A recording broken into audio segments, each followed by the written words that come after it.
ಎಲ್ರಿಗೂ ನಮಸ್ಕಾರ. ಈ ಸಭೆಗೆ ಸೈನಿಕರಂತೆ ತಾವು ಮನೆಯಲ್ಲಿರ್ತಕ್ಕಂಥ ಸಂದರ್ಭದಲ್ಲಿ ಯಾಕೆಂತ ಹೇಳಿದ್ರೆ ಎಲ್ಲರೂ ಕೂಡ ಇವತ್ತಿನ ದಿವಸ ನಮ್ಮ ಹಕ್ಕು. ಇವತ್ತಿನ ದಿವಸ ಪ್ರತಿಯೊಬ್ಬರು ಕೂಡ 15-25 ವರ್ಷಗಳ ಕಾಲ ನಿರಂತರವಾಗಿ ಕೈಗಾರಿಕೆ ಸಂಸ್ಥೆಗಳಲ್ಲಿ ದುಡಿದು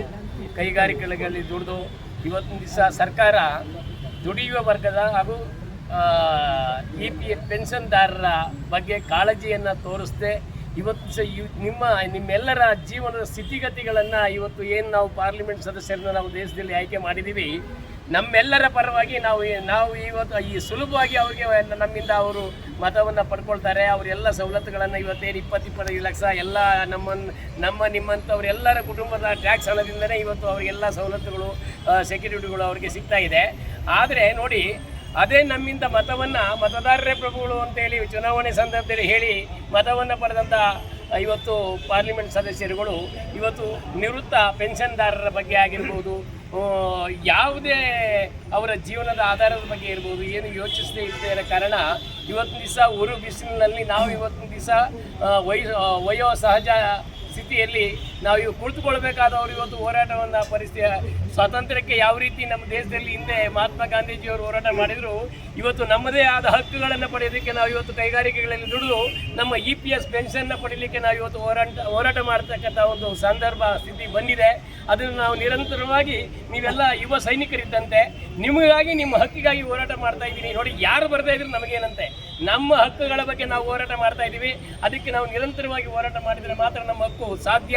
ನಾವು ಹೋರಾಟ ಮಾಡದೆ ಹೋದರೆ ಖಂಡಿತ ನೋಡಿ ಇರೋವರೆಗೂ ಹೋರಾಟ ಮಾಡೋಣ. ಆದರೆ ಯಾರೂ ಕೂಡ ತೆಗೆಯಬೇಡಿ. ನಮ್ಮ ಹಕ್ಕಿಗಾಗಿ ನಾವು ಹೋರಾಟ ಮಾಡ್ತಾ ಇದ್ದೀವಿ. ಎಲ್ಲಿವರೆಗೂ ನಮ್ಮ ಹಕ್ಕು ಬರುತ್ತೋ ಅಲ್ಲಿವರೆಗೂ ನಾವು ಹಕ್ಕಿಗೋಸ್ಕರ ಹೋರಾಟ ಮಾಡ್ತೀವಿ ಅನ್ನೋದನ್ನು ನಿಮ್ಮ ಮನದಾಳದಲ್ಲಿ ಇರಲಿ. ಅವ್ರು ಬರಲಿಲ್ಲ, ಇವ್ರು ಬರಲಿಲ್ಲ, ಎಳೆಯೋಗೋದನ್ನು ಅಲ್ಲೇ ಹೋದಂತೆ. ಹೀಗಾಗಿ ಎಷ್ಟೋ ಏನಾಗ್ತಾ ಇದೆ ಪ್ರತಿಯೊಂದು ಕೂಡ. ಈಗ ನೋಡಿ, ನಾವು ಏನು ಇವತ್ತು 8 ಗಂಟೆ ಕೆಲಸ, 8 ಗಂಟೆ ನಿದ್ರೆ, 8 ಗಂಟೆ ವಿರಾಮವನ್ನು ನಾವು ಇವತ್ತು ಪಡೀತಾ ಇದ್ದೀವಿ. ಇದು ಕೂಡ ಪ್ರತಿಯೊಬ್ಬನಿಗೂ ಕೂಡ ಹೋರಾಟದಿಂದ ಬಂದಂಥ ಹಕ್ಕು ಇದೆ.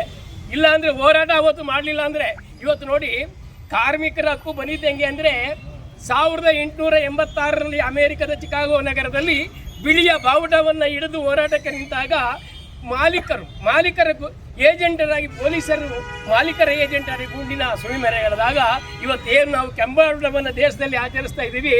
ಆದರೆ ಇಲ್ಲಿ ನೋಡಿ, ಅವತ್ತು ಹೋರಾಟ ಮಾಡಿದ್ದಕ್ಕೆ ಇವತ್ತು 8 ಗಂಟೆ ಕೆಲಸ, 8 ಗಂಟೆ ನಿದ್ರೆ, 8 ಗಂಟೆ ವಿರಾಮ ಪಡ್ಕೊಂಡು ಇವತ್ತು ಈ ಒಂದು ನಾವು ನಿವೃತ್ತಿಯ ವೇತನದ ಪೆನ್ಷನ್ನ ಪಡೀಲಿಕ್ಕೆ ನಾವು ಹೋರಾಟ ಮಾಡ್ತಾ ಇದ್ದೀವಿ ಬಂಧುಗಳೇ. ಇದು ಅಷ್ಟೇ, ನಮ್ಮ ನೋಡಿ ಅಶ್ವಿನಿ ದೇವತೆಗಳ ಹಸ್ತುವನ್ನು ಆಶೀರ್ವಾದ ಇದ್ದೇ ಇರುತ್ತೆ. ನಮ್ಮ ಹೋರಾಟಕ್ಕೆ ನಿಧಾನವಾದರೂ ಕೂಡ ಜಯ ಸಿಗುತ್ತೆ.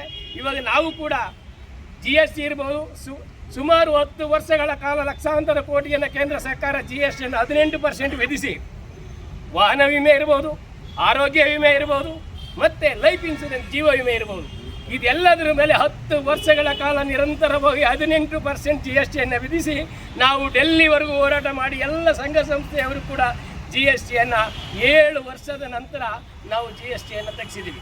ಆದರೆ ಇದು ಹೋರಾಟದಿಂದಲೇ ಸಾಧ್ಯ ಆಯಿತೆ ವಿನಃ ಹೋರಾಟ ಮಾಡಿದ್ರೆ ಖಂಡಿತ ಆಗಿಲ್ಲ ಬಂಧುಗಳೇ. ಆದರೆ ಈಗಲೂ ಕೂಡ ನೋಡಿ, 2015ರಲ್ಲಿ ಕಾರ್ಮಿಕರ ವೇತನವನ್ನು ಹೆಚ್ಚಳ ಮಾಡಬೇಕು ಅಂತ ಕಾರ್ಮಿಕ ಸಂಘಟನೆಗಳು ಬೇಡಿಕೆಯನ್ನು ಇಟ್ಟಿದ್ವು.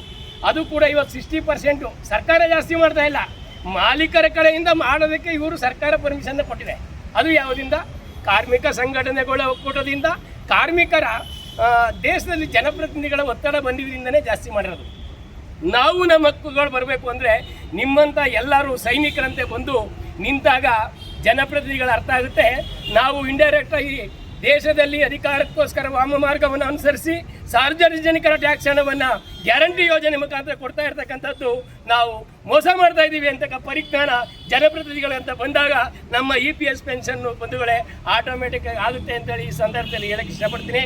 ನೀವು ಸೈನಿಕರಂತೆ ಬನ್ನಿ, ನಿಮ್ಮ ಹಕ್ಕು, ನಿಮ್ಮ ಹೋರಾಟ, ನಾನು ಕೂಡ ಇದರಲ್ಲಿ ಭಾಗಿಯಾಗ್ತೀನಿ. ಇಷ್ಟು ಹೇಳಿ ನಾನು ಮಾತಾಡ್ತೀನಿ. ಧನ್ಯವಾದ ಬಂಧುಗಳೇ.